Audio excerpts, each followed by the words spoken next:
हम कैसे सहभागी हो सकते हैं, इस विषय पर विचार रखने के लिए मैं आमंत्रित करूंगा डॉक्टर सीताराम जी गुप्ता को। आप आए और बताएं कि हम सबकी विद्यार्थियों की इसमें क्या भूमिका हो सकती है। डॉक्टर सीताराम जी। जय गौ माता। मैं अपनी बात प्रारंभ करूं उससे पहले मां गायत्री के चरणों में वंदन, गौ माता के चरणों में वंदन, आचार्य पीठ व्यास पीठ पर बैठे हुए आचार्य श्री को नमन। मैं अपनी बात आगे बढ़ाऊं उससे पहले कहानी के माध्यम से अपनी बात को आगे बढ़ाऊंगा। और कहानी भी विद्यालय की है। जैसे आप लोग सब स्कूल में पढ़ रहे हैं, ऐसे ही एक विद्यालय था और उस विद्यालय में एक शिक्षिका थी। उन्होंने एक प्रयोग करने का सोचा। प्रयोग उन्होंने क्या किया कि सब बच्चों को उन्होंने कहा, सब बच्चे अपने अपनी थैली में कुछ आलू रख के लाने हैं कल, और आलू इतने जितने लोगों से आप नफरत करते हैं या जितने लोगों के बारे में बुरा सोचते हैं या जितने लोग आपके दुश्मन हैं, ऐसे लोगों को चिन्हित करके उनके नाम के आलू थैली में डाल के लाने हैं। अगले दिन जब बच्चे आए, किसी ने 5 आलू डाल रखे थे, किसी ने 10 आलू डाल रखे थे, किसी ने 8 आलू डाले। तो शिक्षिका ने कहा उनको, अब से लेके 10 दिन तक इस थैली को अपने साथ रखना है हर समय, आप जहां भी जाएं। अब बच्चों ने पहले दिन तो बड़े जोश में वो रखी, दूसरा दिन हुआ, तीसरा दिन हुआ, बच्चे बड़े परेशान होने लगे, कुछ के आलू भी धीरे धीरे सड़ने लगे। और 10वें दिन तक आते आते स्थिति ये हो गई कि बच्चों का जीना मुहाल हो गया, कहां से आफत आ गई है। बड़ी मुश्किल से तो थैली को रख रहे हैं, उसमें भी सड़े हुए आलूओं की बदबू।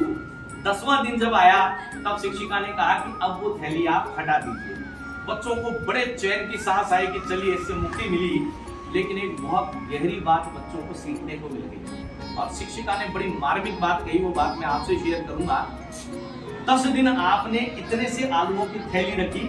वो आलू का क्या थे साहब? आलू क्या थे? सिंबल थे इस बात के कि हम कितने लोगों से नफरत करते हैं।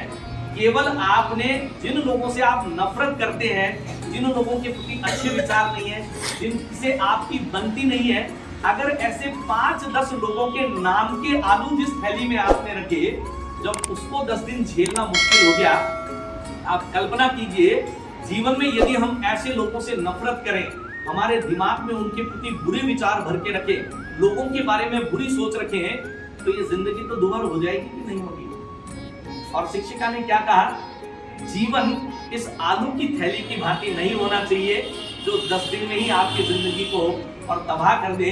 जीवन उस वाटिका की तरह होना चाहिए जहाँ भांति भांति के फूल खिले रहते हैं और वो पूरे वातावरण को सुगंधित करते हैं। मेरा भी आपसे निवेदन ये है, ये प्रयास जरूर करें जीवन में, कोशिश करें किसी से नफरत नहीं, उसको माफ करने का प्रयास करें। सामने वाले ने अगर गलती कर भी दी है, वो अपने आप उसका भुगतेगा, हम अपने जज नहीं बने। ये जीवन में यदि हमने आज से धीरे धीरे अपनाना शुरू कर दिया तो आप चेंज देखिएगा अपने जीवन में कैसा होगा। कोरोना आया था और हम सब घरों में बंद थे, पर उन दिनों में एक बहुत बड़ी अनूठी घटना घटी। प्रकृति तो सब कुछ ठीक करने का काम करती है, बिगाड़ता कौन है? कौन बिगाड़ रहे हैं? अब प्रदूषण पे जब बात आई तो मुझे लगा ऐसा कौन सा कारण है जिससे सबसे ज्यादा प्रदूषण फैलता है। तो उन दिनों थोड़ी सी रिसर्च की, स्टडी की, तो पता चला कि अंतिम संस्कार 1 करोड़ अंतिम संस्कार होते पूरे भारत में एवरी ईयर। 1 करोड़ अंतिम संस्कार में 2 करोड़ पेड़ काट के जला दिए जाते हैं। और आपको सुनकर के आश्चर्य होगा, उन पेड़ों के जलने से 90 लाख टन इतनी कार्बन डाइऑक्साइड उत्सर्जित होती है। और कोरोना में सबसे ज्यादा हम किस चीज से त्रस्त रहे, किस चीज की सबसे ज्यादा आवश्यकता रही, जिसके लिए भागा भागा फिर आ रही है, और वो कहां से मिलती है? और हमने डबल नुकसान वाला काम क्या किया, एक तो 2 करोड़ पेड़ एवरी ईयर काट रहे हैं और कट करके उनके जलने से 90 lakh ton carbon dioxide every year Bharat में। और विचार आया कि क्या किया जा सकता है, ये कार्बन डाइऑक्साइड भी हट जाए और वो पेड़ भी लगे रह जाएं, ताकि कार्बन डाइऑक्साइड बने नहीं, ऑक्सीजन बने, ताकि हमें आने वाले समय में आसानी से ऑक्सीजन उपलब्ध हो सके। और उसी विचार ने पल्लवित किया। ये सब चीजों पे मुझे पुस्तक लिखने का सौभाग्य मिला और मुझे आपको बताते हुए प्रसन्नता है, उस पुस्तक को विश्व की प्रथम पुस्तक बनने का दर्जा हासिल हुआ, क्योंकि वो पुस्तक देशी गौमाता के गोबर से बने हुए कागज पे दुनिया में पहली बार पब्लिश हुई।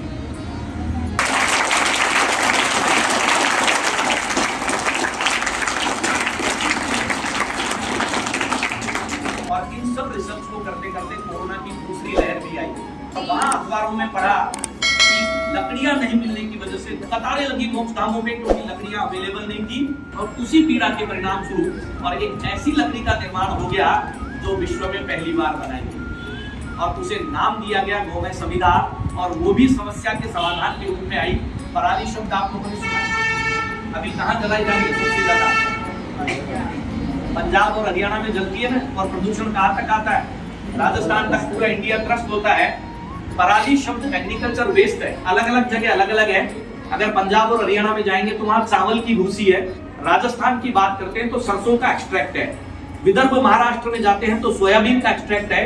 ये तमाम ऐसे एक्सट्रैक्ट होते हैं जिनको जानवर खाता नहीं है। जानवर नहीं खाता, वरना तो चारे को खाई ले। और जमीन में अगर दबाओ तो जमीन को बंजर बनाते हैं। तो किसान की मजबूरी है उसको जलाना। हमने किसान से वो खरीदना शुरू किया। गौशालाओं में गोबरों के ढेर लगे रहते हैं। हमने वो गोबर लिया और उसमें कुछ हवन सामग्री मिलाई और एक ऐसी लकड़ी तैयार कर दी जहां भी लकड़ी जलेगी पेड़ों की, उस लकड़ी के विकल्प के रूप में गौमय संविदा काम आएगी। अब चूंकि तैयार तो हो गया था, लेकिन कहते हैं ऑथेंटिकेट होना भी जरूरी है। सरकार से मान्यता हो, लोगों से मान्यता हो, लोग उपयोग में ले। और हमने भी अपना ये अभियान भारत सरकार में भेजा और महज 3 महीने में अपना ये आइडिया स्टार्टअप इंडिया में सेलेक्ट हो गया। और वहां से हमको MNIT नाम सुना आपने जयपुर में, वहां हमें इसके लिए अलग से ऑफिस प्रोवाइड कराया गया और MNIT बना हमारा टेक्निकल पार्टनर, जिन्होंने ये जांच की वहां के वैज्ञानिकों ने इस लकड़ी की कैलोरीफिक वैल्यू कितनी है, इसमें मॉइस्चर कितना है, एश कंटेंट कितना है, जलाने की क्षमता कितनी है। जब सब जगह से टेस्टिफाई हो गया तो हमने अपनी फाइल लगाई राजस्थान सरकार में। महज 3 से 6 महीने के अंदर नगर निगम राजस्थान सरकार से हमारी फाइल क्लियर हो गई और सरकार ने 11 मोक्षधाम हमको गोद दे दिए।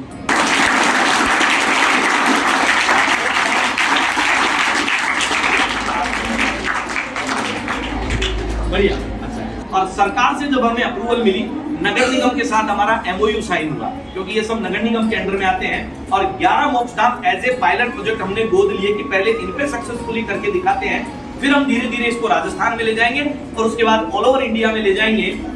और 11 में से एक मोक्षधाम पे हमारी जगह कमरा भी बन चुका है और वहां पे वो लकड़ी रखा हुआ आएगी।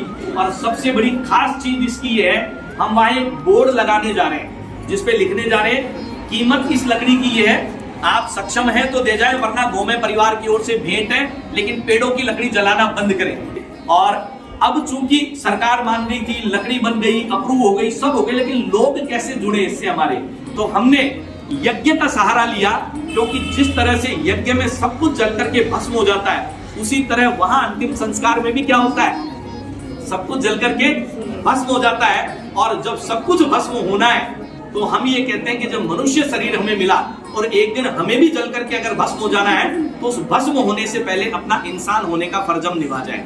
दुनिया को कुछ ऐसा दे जाए, हम रहे या नहीं रहे, लोग हमें याद करें। और यहीं से वो पीड़ा जो आई उसका समाधान निकला।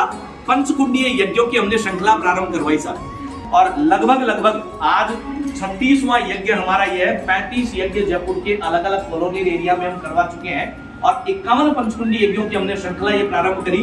15 यज्ञ हमारे और बचे हैं, ताकि अलग अलग जगह हम संकल्प दिलाते हैं। वो संकल्प आज आपको भी लेके जा रहा है। एक संकल्प ये लें, नित्य प्रति अपने घर में किसी भी एक गोगव्य का अनुपालन आप करें। कोई सा भी गोगव्य, वो धूप बत्ती हो सकती है आपकी थाली में पड़ी हुई है, दूध हो सकता है, घी हो सकता है, पनीर हो सकता है, कुछ भी हो सकता है। और सेकंड चीज, जहां भी लकड़ी जलती दिखे, अब आप बच्चों का क्या दायित्व है कि जहां भी लकड़ी जलती दिखे आप लोगों को प्रेरित करें, या तो गोकास्ट काम में ले या गौमय संविदा।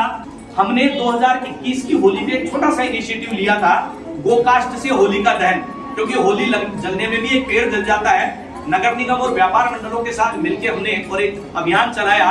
7 दिन का इनिशिएटिव लिया, 750 जगह जयपुर में गोकास्ट से होली का जली। अब की बार हमने 15-20 दिन पहले लिया और लगभग 2000 जगह पे गोकास्ट से होलिका दहन हुआ। और ये दोनों संकल्प आपको भी लेने हैं। एक तो नित्य प्रति अपने घर में किसी गोगव्य का अनुपालन करें, और सेकंड, जहां भी लकड़ी जलती दिखे वहां पर आप किसी न किसी तरह गोकास्ट या गौमय संविदा का उपयोग करें। आप सबने मेरी बात को इतने धैर्यपूर्वक सुना, उसके लिए आप सबका बहुत बहुत आभार। जय गौ माता, जय गौ भारत।